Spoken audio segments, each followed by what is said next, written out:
Sure, my name's Steve Aldrin. This is my wife, Nicole. We're a family of four. We have twins that are 20 months old. Tyler, who's running around with Grandma right now. And this is our beautiful son, Trevor, his twin brother who has Krabbe.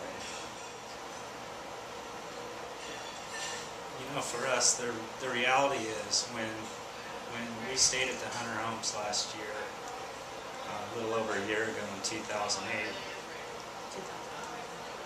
2009, we met a family whose son was transplanted. And that was the first time, you know, it hit me that, you know, these kids can be saved. There's a great treatment out there.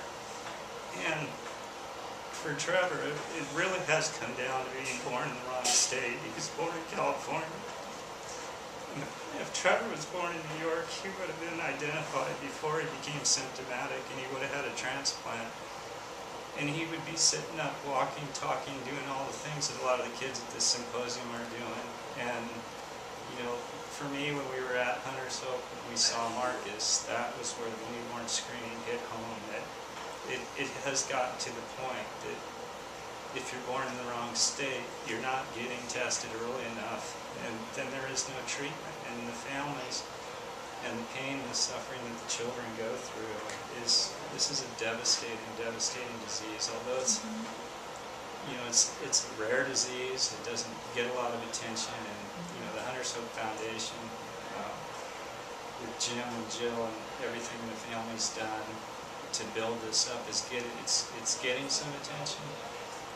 But there's still a lot of kids that are in Trevor's situation being born every day, and this can be fixed if we can get the program in New York across the country. We're not going to have children born like Trevor that can't be transplanted. And so we just need to get it done. It's going to be a lot of work, and we understand that there's a lot of rare diseases out there, but here is a disease that has a great treatment, and the issue is that by the time something's wrong, you realize something's wrong, it's too late. And so this really needs to be considered, and we need to do what we need to do in each individual state. And I realize they're all different, but it needs to be part of the universal newborn screening. And, you know, a lot of states are testing a lot of different diseases, and it needs to be standardized. And hopefully Krabbe and all the other leukodystrophies can be tested. But, you know, it's a simple heel prick, a drop of blood, and a simple test. And, you know, there's a lot of other issues involved, financial issues. But the reality is the cost of taking care of one child like this, my understanding is the equivalent of the cost to run all the tests.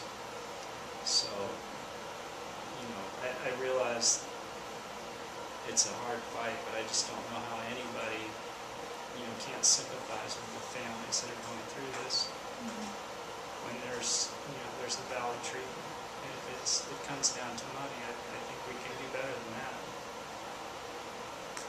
My name is Rita Mattina, and this is my husband Vince. Hi. Great. We're from Michigan. We have our angel Anthony, who was born in 2001, and he passed away in 2004. And we have Marcus here, who was born in 2008, and he was born in August of 2008 and transplanted in September of 2008. We have two other boys, Brandon and Vince.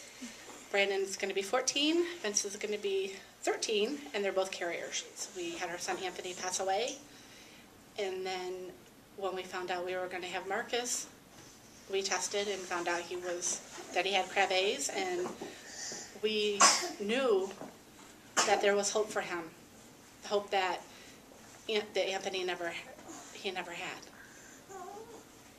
And you know, unfortunately, we had to lose a son to be able to save one. But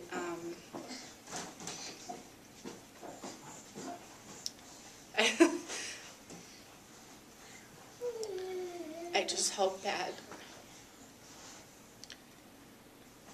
more states will start with the newborn screening. Like they say in the men's session, it's the big part of Hunter's Hope family.